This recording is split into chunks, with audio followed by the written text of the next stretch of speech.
Good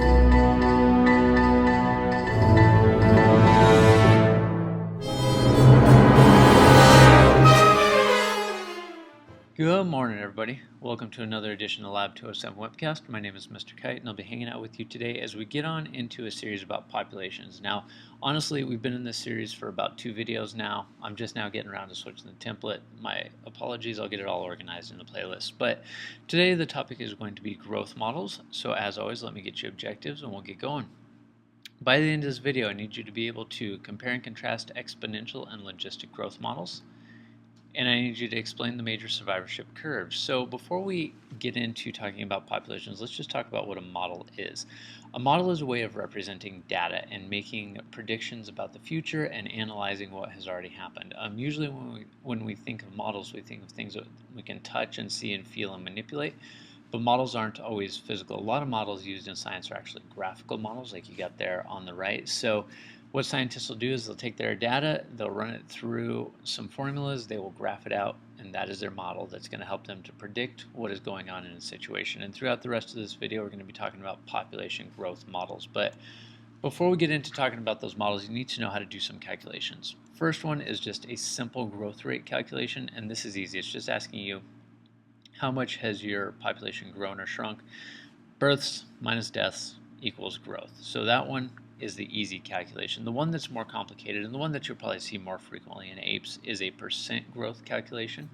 And this is asking you to calculate what percent is the population growing or shrinking, usually every year or something like that. And it's an easy calculation to do. All you got to do is take your final population, divide it by your initial population, and multiply that by 100. So a couple things to be aware of when you're doing this. Let's say that your final population is 1,500 people. Your initial population was 1,000 people. If you do this division, you get 1.5 as your number, multiply that by 100, and that's going to tell you that your population is now 150% of the original.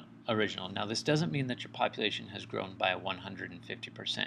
It means that your population has grown by 50%, because if you had the same population, that would be 100%. So you have added 50% to your population. So that would be 50% positive growth. If, let's say, you had 500 as your final population, 1,000 as your initial, obviously that's going to be equal to 1/2, which is equal to 50%. So in this case, your population has shrunk. You've gone from 100% to 50%, which means that you have lost 50% of your population. So when you do these percent growth calculations, make sure that you be aware of whether your number is bigger than 100% or smaller than 100%. That's going to tell you whether your population has grown or shrunk. Next thing to be aware of is intrinsic growth. Now, intrinsic growth is the absolute maximum number of babies that an organism can have without any limits at all. It is denoted by the letter R, lowercase r to be specific. And like I said, this is reproduction under ideal conditions. So you give an organism no predators, maximum food, completely perfect conditions. How many babies can they have? And every animal on Earth, every plant, every living organism has got a natural intrinsic growth rate. For humans, you could say that our intrinsic growth rate is probably about 1 per 9 months, because a woman could have a baby every 9 months. Technically, we'll call it maybe 10 months, but that would be our intrinsic growth rate. Some like rabbits, you always hear the term reproducing like rabbits. Rabbits can have a ton of babies multiple times during the year, so their intrinsic growth rate is much higher than the intrinsic growth rate of humans, which leads to this idea of exponential growth. Now, a couple things to know about exponential growth. There is a huge formula for calculating it. The biggest thing you need to be able to do is you need to recognize an exponential growth graph, which is this guy right here. This is what you get if an organism is allowed to grow all the way up to its intrinsic growth rate. There is nothing stopping it. There is no environmental pressure, no predation.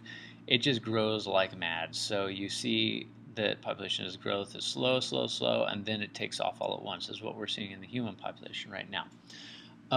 To calculate exponential growth, there is a formula right here. N sub t is equal to N sub 0 ERT. And here's what each of these terms mean. So if you get a question like this, you can plug things in. N sub t is the future population. So what we are doing in this formula right here is we are calculating a future population size. The way we're going to do that is we're going to use N sub 0. That is the present population. That's the number of individuals in your population. So let's say you had a population of 100 individuals. You would plug 100 in for N sub 0. You have got E, which is the natural logarithm. It's e to the x on your calculator, or you can just plug in 2.72. And that is to the R would be the growth rate. So let's say you've got a growth rate of 2%. That will go in there.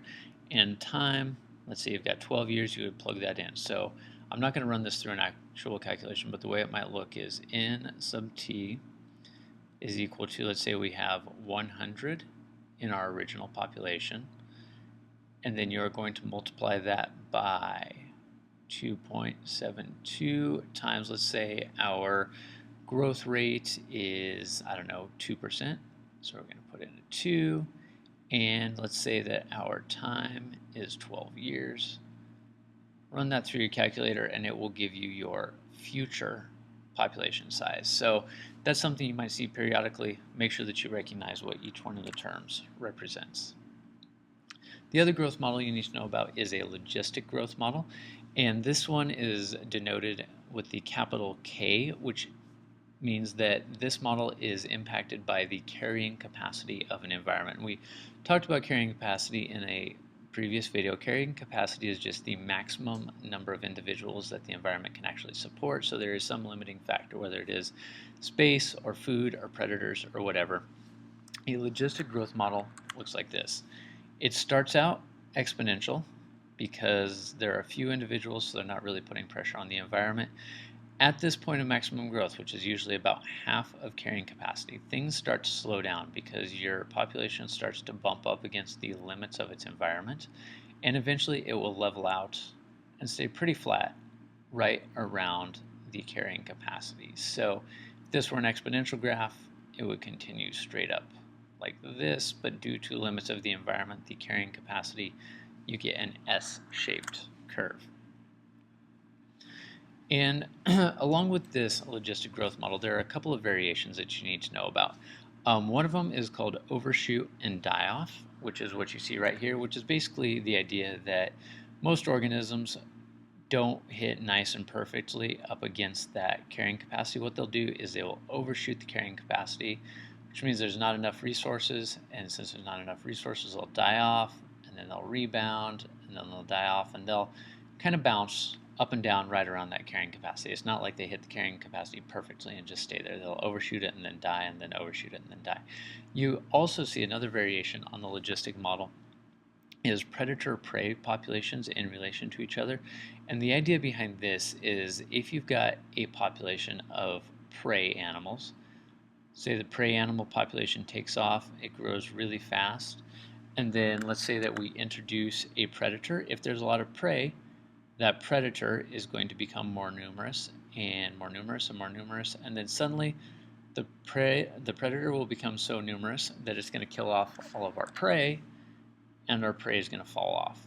And once that prey falls off, there is no food for the predator, so our predator population is going to fall off too. And these two populations are just going to kind of ebb and flow, go up and down with one another as food is available or not available, whatever the case may be. All right, 2 or 3 more things to finish up. You need to be aware of K-selected species. K-selected species are species whose populations are dependent on the carrying capacity. Remember, carrying capacity is big letter K. Logistic growth, big letter K. So these are organisms that exhibit a logistic growth. K-selected species, general characteristics, they are slow reproducers. They're usually large animals. They give lots of care to their young, and they don't have many babies at one time. Like I said, their populations are regulated by carrying capacity of an environment. Think of the elephant or humans as a typical K-selected species. Now, contrast that with an R-selected species. R-selected is these populations are growing based on the intrinsic growth rate, which if you remember that was R, so these exhibit exponential growth. They are usually small, they're fast reproducers, they put a ton of babies out there, some survive, some don't, and they generally exhibit overshoot and die off within their populations. The way I remember this is our selected species reproduce like rabbits. And I'm pretty sure 2 slides and we're done. Using these ideas of carrying capacity, R selected species, K selected species, you get a survivorship curve, which basically talks about how many individuals in a population make it to the end of the natural lifespan. And you can see that there are 3 possibilities here. A type 1 survivorship curve. These would be your K selected species. They have a couple babies, they take good care of those babies live for a long time, and then down towards the end of the life, there's a pretty quick die-off. The exact opposite of this would be your R-selected species. They have a ton of babies. Most of those babies die off very early in life, and then the remainders survive out the rest of their days. And then in between, you've got most everything else, and they show a pretty even die-off over time. So type 1 survivorship curve, lots of babies live, and then most die off at the end of their years. Type 3 survivorship, tons of babies that die, and then a couple live, and then type 2 is in between the 2 of those. And we're going to wrap up with the idea of metapopulations. Metapopulations is basically talking about populations that are connected to one another. So let's say we've got a ton of mountain ranges. In these mountain ranges live cougars, mountain lions. All those cougar populations, you could say each mountain range has its own distinct population of cougars, but the cougars might be able to move from one mountain range to the next. So while each range is its own distinct population, as those cougars move from one population to the next, they connect the small populations into a bigger population. Now, scientists watch metapopulations because metapopulations are usually healthier than a single population. If animals are able to move from one place to the other, then they can follow resources around. Also, that provides greater sources for genetic diversity, and it also allows, in some bad cases, more danger to the population because a small population could get wiped out. So metapopulation is watching all of these small populations of animals that are connected with one another. And I think that's it. Thanks for joining us on the Lab 207 webcast. Make sure you go back and check out those graphs and the formulas and the terminology. We hope to see you again.